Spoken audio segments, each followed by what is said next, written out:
people or just let everybody know that the SBA does do a lot more than just disaster relief. So before I jump into the disaster part of it, I just want to let people know that we are here to help people start a business or strengthen their business. And the way we do that is through what we call our 3 C's. So we have counseling, capital, and contracting. So on the counseling side, we provide funding to several organizations such as the Small Business Development Center and SCORE. They are both have an office located in Dayton, and what they can do is they can help do mentorship, they can help you write business plans, they provide business trainings on all kinds of topics, and all of it's at no cost to the individual or the business. We also provide capital. So access to capital is a big issue for small businesses. And for those businesses that are kind of in that gray area where a bank is a little hesitant whether or not to loan money, the SBA can a lot of times step in, provide a loan guarantee to the bank anywhere between 35 and 90%. And so then hopefully that makes the bank a little more likely to loan the money to that business. And then there's contracting. So most people may not know this, but the federal government is the largest purchaser in the world. And we have programs and services to help businesses find those opportunities, apply for those opportunities, and make contacts with the specific government agencies. We partner with the Procurement Technical Assistance Center in Beaver Creek, or PTAC, and what they can do is help you kind of develop your plan to doing that and make contacts for you, federal government, state, local, universities, and large businesses. And again, that's at no cost to the small business. And then real quick, as you can see at the bottom of this slide, I do want to touch on exporting. So businesses that are interested in exploring exporting or expanding their international operations. SBA does have finance programs available for that, as well as there is a grant, the STEP grant, that can help businesses offset some of the costs associated with going to trade shows, making contacts abroad. So there are a lot of resources businesses can use. One thing that we have become well known for recently is our disaster assistance as well. So I'm going to go ahead and jump into that. So for those of you who have heard of the Economic Injury Disaster Loan, or EIDL, this has been around since March, and it is still available. So if you go to sba.gov, you'll find a link there to apply online, and this is a direct loan from the U.S. government. So you apply online, it's up to $150,000, low interest rate, low fixed interest rate at 3.75 for small businesses, and it can be up to a 30-year term. These funds can be used for a various number of things, including payroll, accounts payable, you have rent, utilities, just a whole host of items that this can be used for. So the purpose behind this loan, though, is to weather the storm that we're in right now. It's not to purchase new equipment, it's not to expand your facility, it's just to meet the obligations that you could have met had it not been for the disaster. So again, this is just saying that you can go to sba.gov and apply online. I do want to mention that the EIDL advance or the grant that people have applied for has run out of money. So if you have not received the grant or the advance at this point, you will not receive one. I know I get a lot of calls still of people who said, hey, they told me that mine was in process and that they were going to be depositing that into my account. If you haven't received it at this point, you will not receive it. There has been discussions of refunding the advance, and that's part of the debt relief package that Congress is discussing right now. But until that's passed, can't say for sure if that's going to be included or not. So these are just some of the FAQs, and I'll make this PowerPoint available after the discussion today. But some FAQs with the EIDL loan, it is available for startup. You don't really ask for a certain amount, but SBA has a calculation that they use based on the information provided, and they'll let you know what you qualify for. Anything under $25,000 does not need any collateral, and there are no fees associated with this loan. One program that hasn't gotten a lot of press lately is the Community Advantage Recovery Loan Program, or CARL. This loan is, it's a minimum of a 5-year term. It needs to be dispersed by October 1st of this year. But part of what's built into this and what makes it different than typical SBA loans is that the borrower will receive technical assistance from business assistance, basically. And so this is a way for the business not only to have access to that capital, but also to strengthen the foundation that they have built, or begin building a strong foundation for their business so that they are hopefully more successful moving forward. So moving on to the Paycheck Protection Program, I think this is what most people might be interested in the forgiveness aspect of this program.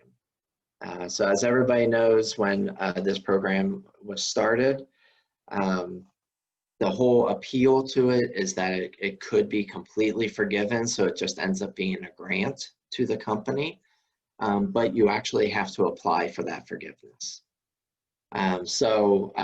First I'm going to address just a few questions that we frequently have been asked, and then jump into what the process is for forgiveness. So the first question is, may a borrower submit a forgiveness application before the end of the covered period? And the answer is yes. So for those of you who have applied and received it, you know that you either selected an 8-week period or a 24-week coverage period. If you've used all the funds before that time frame is up, you are eligible to go ahead and apply.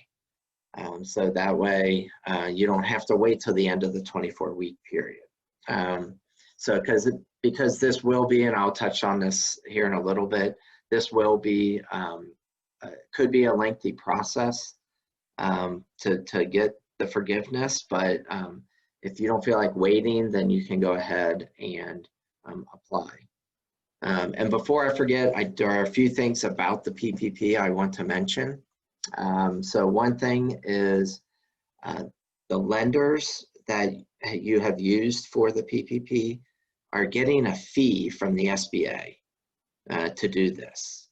So they are required to provide assistance to the people who receive this loan. And so please do not hesitate to ask them questions, to have them help you through this process. I've been telling people, don't let them tell you that they don't have time for you, that they don't have,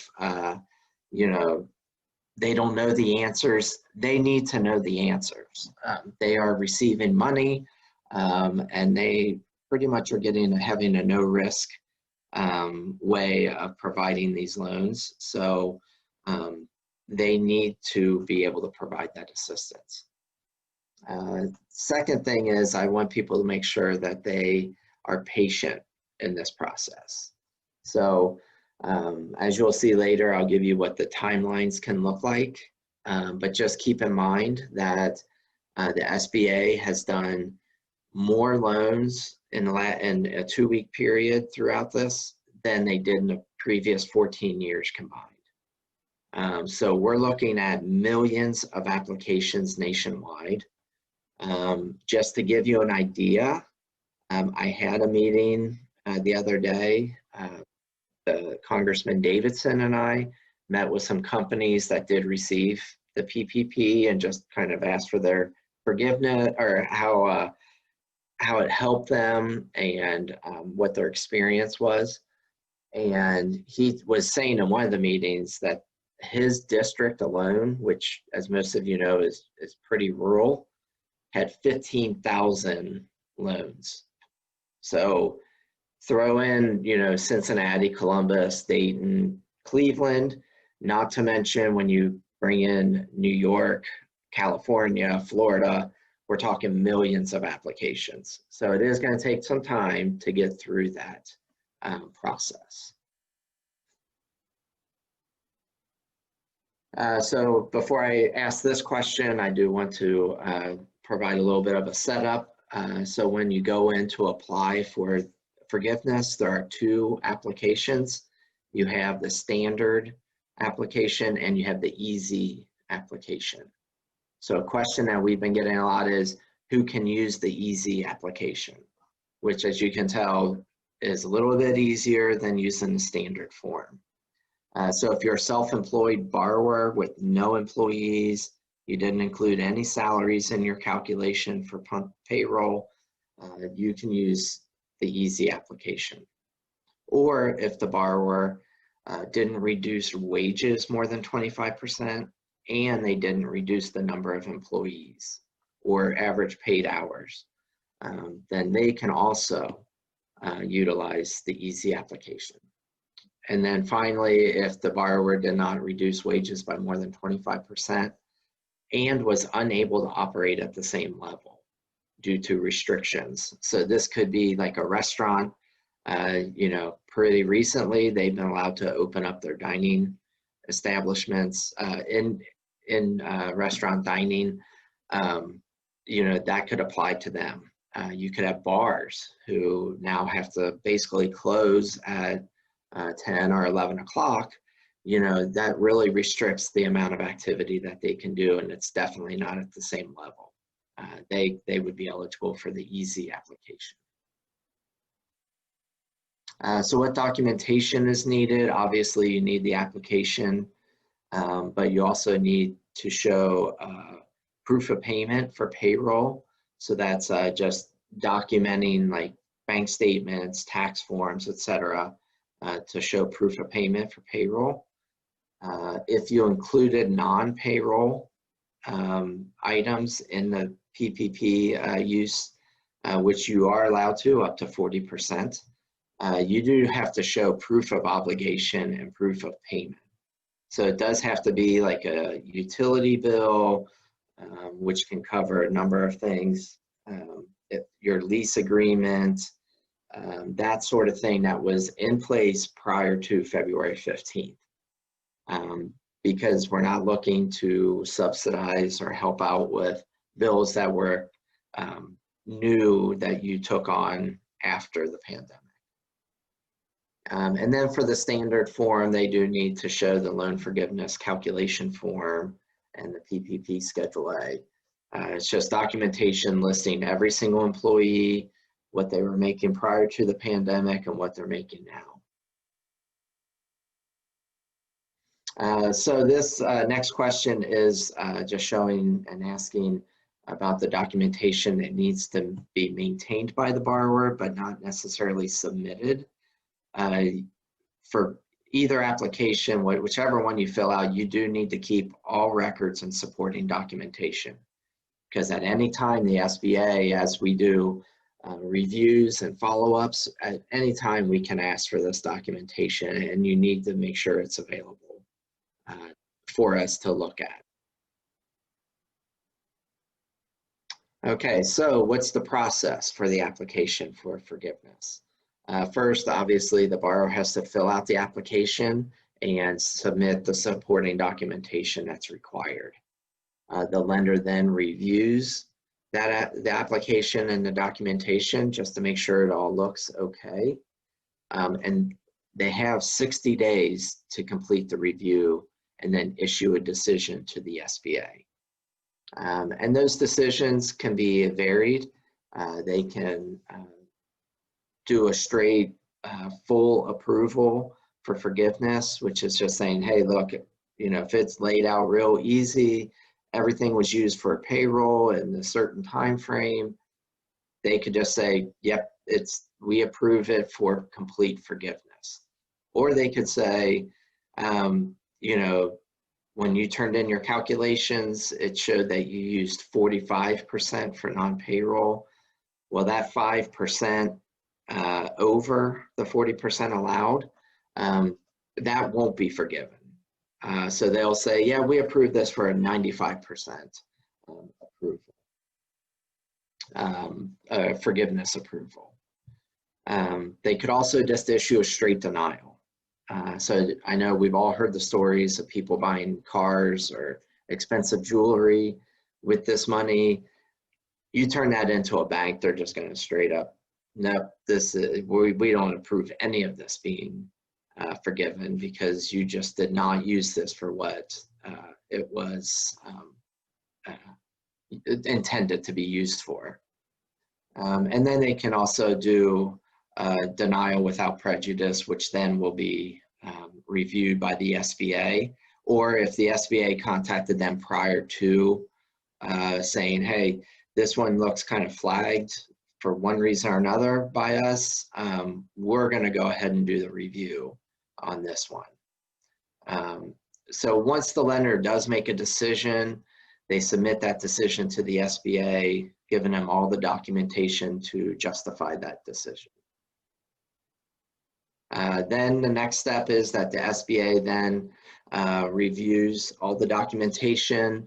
If applicable, we send the forgiveness payment to the lender plus any interest accrued, and we have 90 days to complete that process. So as you can see from the last couple slides, if you started the process on August 1st, theoretically it could take to the end of the year to actually see the forgiveness kind of come to an end. So that's why I say be patient. This could be a lengthy process. It could be done a lot quicker, but they have built in, I think, more time because we did make the mistake earlier of saying, hey, you're going to hear something in 2 weeks. Well, that turned into 2 months for people. So I think we have built in a little more time to give ourselves. But just be patient with the process. I do want to mention too the second bullet point on this slide. If you receive the EIDL advance, that grant, it will be deducted from the amount of forgiveness. So for example, if you received a $100,000 PPP loan and you received, and all of that is forgiven, so the 100,000 is forgiven, but you also received an EIDL advance of 10,000. That 10,000 is going to come off that $100,000 forgiveness. So there's going to be a $10,000 left over that will turn into a PPP loan, and those loans are at 1% interest for a 2-year term. So after the SBA reviews all the documentation and does everything that they need to do with the lender then needs to notify the borrower. And they have to notify them exactly what has occurred and what the decision was. So whether it's the complete forgiveness, whether it's a reduction in the forgiveness or a straight denial. If they have reduced it or denied the forgiveness, then they have to also tell the borrower what is the remaining balance and when the first payment is due.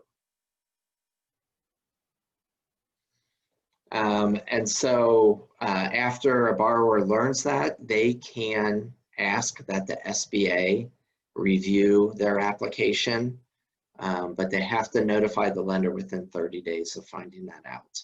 And then the SBA has 5 days to notify the SBA.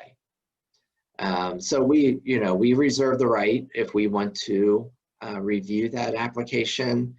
So going back to the extreme example, somebody bought cars and jewelry, turned it into the bank. The bank said, no, we're not approving this for forgiveness. And then that borrower says, well, I want the SBA to review this. We can say too, look, we're not going to review this either because we know for a fact you did not use this for what it was intended. So we don't have to review it if it's something like that. So just reiterating that we can review any loan of any size at any time. We notify the lender when we want to do that, and then the lender has to notify the borrower that we are doing that. So this, I think, is geared a little more towards the lenders, that they have to upload all these forms to the virtual platform that we're setting up for the lenders. And then it's just saying too that the lender needs to maintain contact with the borrower and let them know what's going on and what the status is. And two, if we're doing a review, we could request additional information from either the lender or the borrower to, maybe show some other documentation if needed. So guidance on borrower appeals is still being written up, but there is going to be an appeal process, whether it's a borrower or SBA determination. The borrowers will be able to appeal any decision as that is being issued, that guidance. I always suggest that borrowers go to U.S. Treasury website, click on COVID relief. It's at a red box at the top of their homepage, and it'll take you to all the information on the PPP. So all the rules, all the regulations, as well as all the FAQs, information on forgiveness, all that information is on Treasury's website. So this last slide just shows my contact information at the top. So if you have questions, if you just need some guidance, feel free to call or email me. But as you can imagine, we get a lot of calls and emails. So if it takes too long to get back to you, you can also contact one of my colleagues. I've added a few of them on here as well, and they'll be more than happy to help if they can as well.